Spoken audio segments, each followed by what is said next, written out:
Salut à tous et bienvenue sur la chaîne.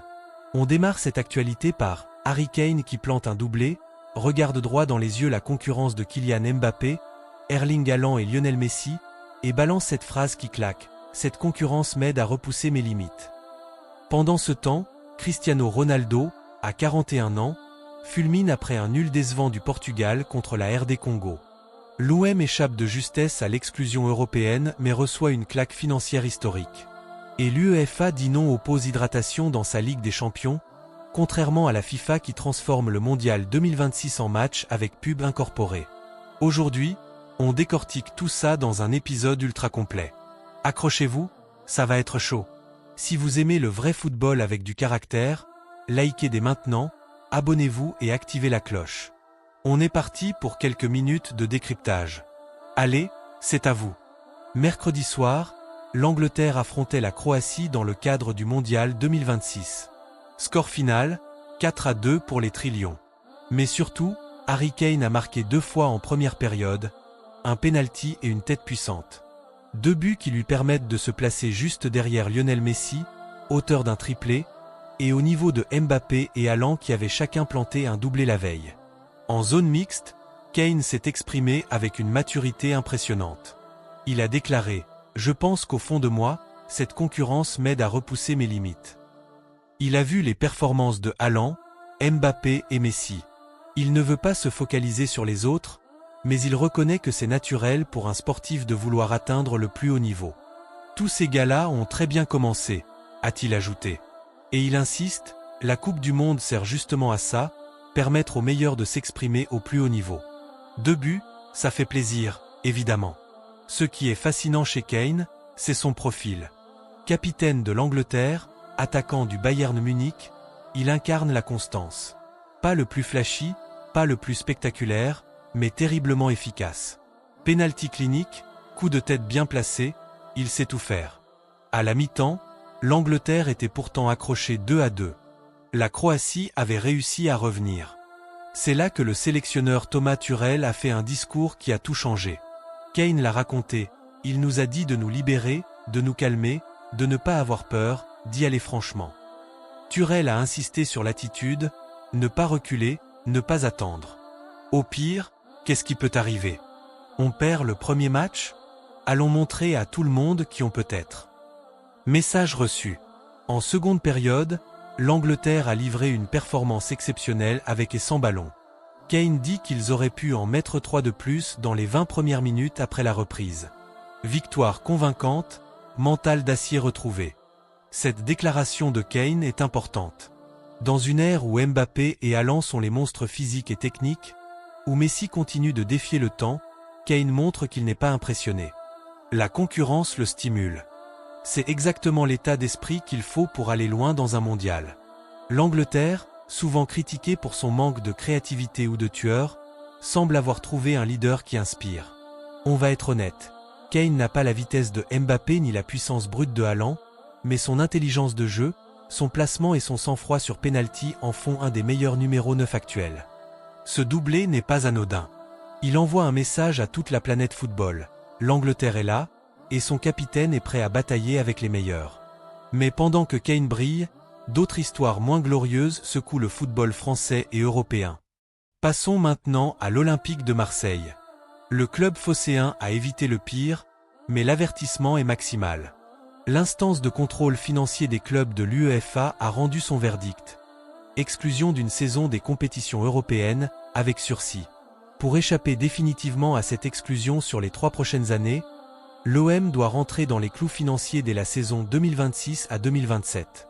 L'UEFA a pris en compte le contexte, notamment l'effondrement des droits TV en France, mais le club écope quand même de sanctions immédiates et lourdes. D'abord, une amende globale de 10 millions d'euros, 6 millions pour non-respect des objectifs de rentabilité, et 4 millions supplémentaires pour avoir dépassé le plafond de la masse salariale, fixé à 70% des revenus en 2025. Ensuite, restrictions sur l'effectif, capacité limitée à inscrire de nouveaux joueurs sur la « lista » pour la saison 2026 à 2027. La direction olympienne marche sur des œufs. Pablo Longoria et ses équipes ont désormais une obligation de résultat budgétaire. Pas le droit à l'erreur. Rigueur absolue ou adieu l'Europe. Le fair-play financier n'est pas une option, c'est une contrainte vitale. Ce dossier soulève beaucoup de questions sur la gestion du club ces dernières années. Recrutement ambitieux, masse salariale élevée, revenus qui ne suivent pas. L'OM paie aujourd'hui ses choix. Le sursis est une chance, mais aussi une épée de Damoclès. Si en 2026 à 2027 le club ne respecte pas les règles, c'est l'exclusion pure et simple.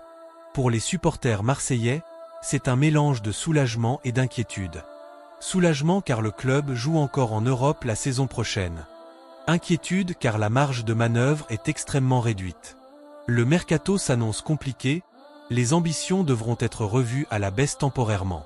On espère que cette claque financière servira de déclic pour une gestion plus saine et pérenne. Le peuple marseillais mérite un UM ambitieux, mais surtout stable. Autre sujet brûlant, les pauses hydratation. La FIFA a décidé d'en imposer dans tous les matchs du Mondial 2026 aux États-Unis, Mexique et Canada à cause des températures élevées. Pause au milieu de chaque période, même dans les stades couverts et climatisés. Beaucoup critiquent ce choix. Ça casse le rythme, permet au coach de donner des consignes tactiques, et ressemble parfois plus à un espace publicitaire qu'à une vraie mesure de bien-être. L'UEFA, elle, maintient sa position. Pas de pause systématique en Ligue des Champions. Seulement en cas de température extrême exceptionnelle. La fédération allemande a déjà confirmé que les matchs ne seraient interrompus qu'en cas de forte chaleur. Mark Bullingham, président de la fédération anglaise, a même ironisé sur l'idée d'appliquer ça à l'Euro 2028 en île britannique, où il ne fait pas vraiment chaud. C'est une différence philosophique intéressante entre FIFA et UEFA. La première priorise, ou semble prioriser, le spectacle et les conditions extrêmes. La seconde veut préserver le rythme du jeu. On verra qui a raison sur le long terme. Enfin, parlons de CR7. Le Portugal a débuté son mondial 2026 par un surprenant match nul 1-1 contre la RD Congo. Possession dominante, mais manque cruel d'idées et d'efficacité. Ronaldo lui-même a livré une prestation en dessous de ses standards. En zone mixte, il a refusé les excuses faciles, il n'a rien manqué. C'est ça le football. Le Portugal aurait pu gagner, mais aussi perdre. Pragmatisme pur. Sur Instagram, il a posté un message mobilisateur. Ce n'était pas le départ que nous voulions, mais tout est loin d'être terminé. Tête haute et concentration sur le prochain match. Prochain adversaire, l'Ouzbékistan le 23 juin. Le Portugal doit vite corriger son manque d'efficacité offensive s'il ne veut pas compliquer sa qualification dans le groupe K. À 41 ans, Ronaldo continue de porter l'équipe sur ses épaules. Son mental est intact. Cette réaction montre qu'il n'accepte pas la défaite ni le nul facile. C'est Ronaldo, toujours exigeant, toujours leader. Voilà, on a fait le tour des grosses actualités du moment.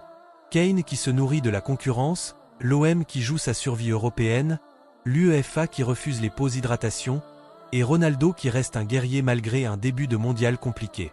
Quel est votre avis ? Kane peut-il finir meilleur buteur devant Mbappé et Haaland ? L'OM va-t-il réussir son redressement financier ? Ronaldo va-t-il porter le Portugal jusqu'au bout ? Dites-moi tout en commentaire. Si cette vidéo vous a plu, likez massivement, partagez-la à tous vos potes foot, et abonnez-vous pour ne rien rater des prochaines analyses. On se retrouve très vite pour de nouvelles actus. Prenez soin de vous, et à très vite. Ciao.